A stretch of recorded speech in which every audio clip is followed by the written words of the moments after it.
that have robust green energy policies. Walmart is one of them. The Walmart in Georgetown. LA traffic had a city slow. She was sitting down on that big butt, but I was still standing at the door.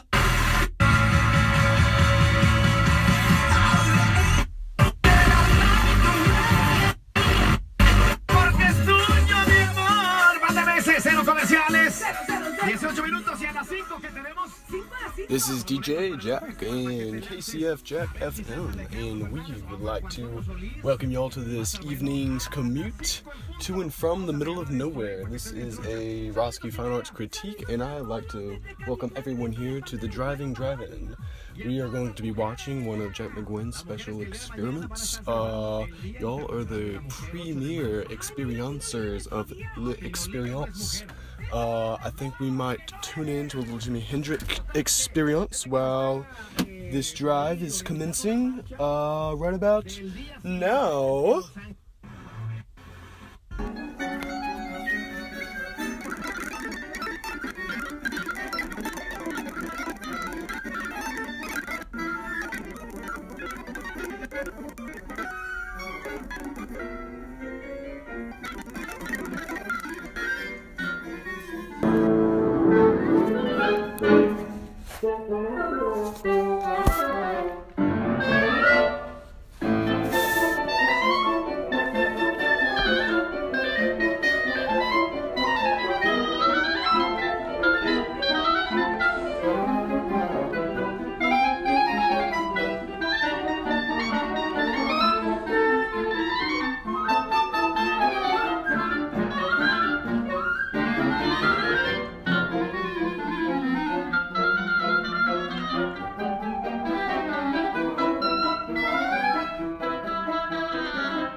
Everybody be cool, this is Robbie! With Millions!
Basically cars that are getting off the freeway. He's going to try and shimmy around on the right shoulder there. It looks like he's just kind of pushing cars out of the way, trying to get through, and other cars don't want to get involved in this, and so they're going to move out of the way, and that seems to be the case. He's made his way to the front of the line and just passed all of those cars who are waiting to move off the freeway here. So now he's going to be, he is westbound on Jefferson, just on the north side of the campus of USC, and I believe he's going to be coming up on Vermont, and he is now kind of shimmying through traffic there, and he might have collided with a couple of those cars here. Now southbound on Vermont, just on the west side of the campus of USC now, and again, this guy just has shown us that he will do absolutely anything necessary to evade capture here.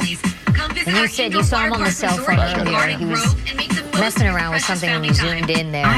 But, another thing that no one knows is whether this person's armed.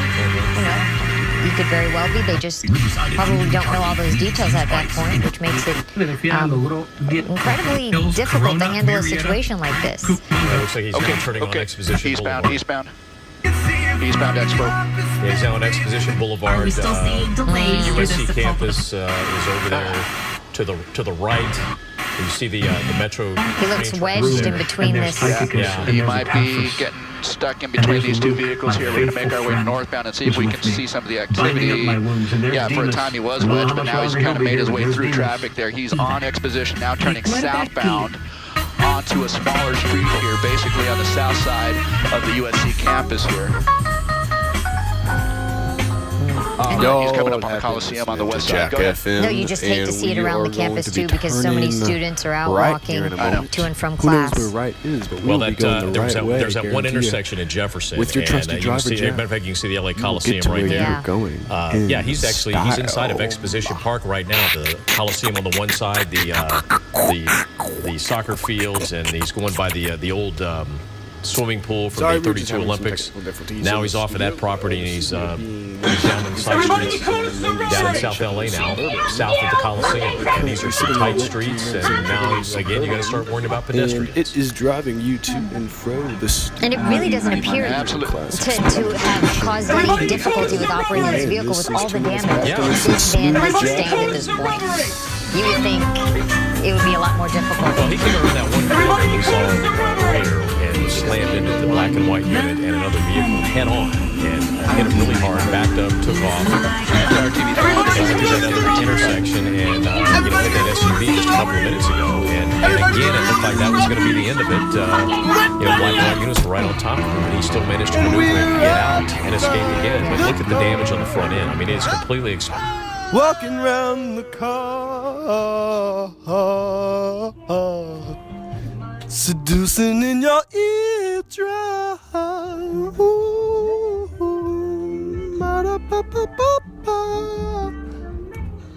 Destination, and we're getting back inside the car. Back northbound, it looks like he may be slowing down. Yeah. I think northbound, it looks like your senses. I think this pursuit is starting to take this guy is basically with the smell of go ahead. It looks like this guy is basically in the same general vicinity where this all kicked off about half an hour ago. He's kind of been circling a couple of almost came up on cross traffic there, and wow, we almost had another collision there. My goodness, he is basically eastbound approaching the Harbor Freeway at this point, but this is basically the general vicinity where this all kicked off, and so this may be an area of familiarity to this guy here. And as he comes up to that intersection up there, Figueroa, there are a couple of officers waiting there. Looking out that just maniac got spike drive. stripped. What's he doing driving like that? He may have been spike stripped there. Hopefully they got him, and that might help to disable this guy's car. But here he is back now eastbound on the major street there. And so yeah, this is most logically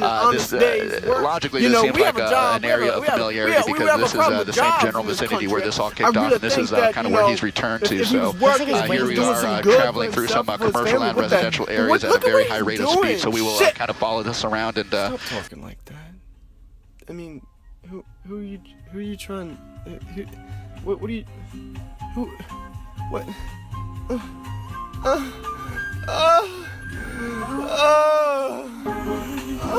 The street corners and waving and cheering or whatever. Hopefully they're rooting for the police in this situation, but you just don't know. It's crazy. See those people running back there? Now, look at that. Again, on the wrong side of the street. I'm wondering if he did make contact with that spike strip, because he seems to be really out of control at this point. Well, I don't he has flat tires. The tires aren't smoking. You don't see the tires smoking. So now he's going down. Looks like another alley. Coming through an alley northbound. Now he's going to be making a right-hand turn off to the east. He's going to be coming up on some traffic here, some LAPD traffic waiting at the intersection. Now turning southbound. And you hate to anticipate how this is going to end, because this is a guy that's not going to go easy. Okay. Mark, you think at almost some point that an officer at one of these intersections would try to T-bone him? Well, you know what, Glenn? I don't know about that. you think the best they might be able to hope for would be to spin him at some point if given the correct amount of speed here. But I will tell you, this neighborhood is thoroughly saturated with LAPD officers here. I mean, again, this just seems like a familiar area to him, and so there are officers at several of the intersections. But however, having just said that, he's just going to be coming up on a bus here. My gosh, turning northbound. You know, at the rate that he's kind of ripping through these small streets and coming up on major intersections here, I'm just surprised that he hasn't T-boned an officer or someone else. We have already seen several accidents already directly involving this guy coming too fast and blind into intersections here. So now he's northbound. You know, I will say that he's probably traveling a little bit slower than he was at its peak. Maybe that van is showing some signs of wear, or maybe it's slightly disabled. We just don't know at this point. You know, he's going to be making a right turn, and there he is. And he just tried to make the right turn a little bit too fast, and now he's going to try and get out of this. And so he has been able to do so countless times before, and now here's another time. He is just now he was basically taking that turn too fast, and he couldn't make the turn, and so he just got pinned up against the curb there and the vehicle. But he is able to get out of that one, as we have seen time and time again at this point. So again, he's just kind of making his way, making the round through the neighborhood here, east, west, north, and south through this residential area, just south of the Coliseum by about 3 to 5 blocks at this point. But he's just kind of making his way around. I can't believe how many times he's gotten out of a predicament here. We've seen. Yeah, and he backed up and hit another black and white unit, so that's another charge of assault with a deadly weapon. And this is. It's just amazing he's lasted as long as he has. Okay. It really is, considering the damage to that vehicle, and he just continues to go. And that they can't corner him in. They're so close every time, and he gets away. Well, it looked like they were going to try a pit maneuver that intersection a couple of, about 30 seconds ago, but there was another vehicle sitting there, so there's no way they could do that. And you see there a pedestrian there running to get out of the way. Okay.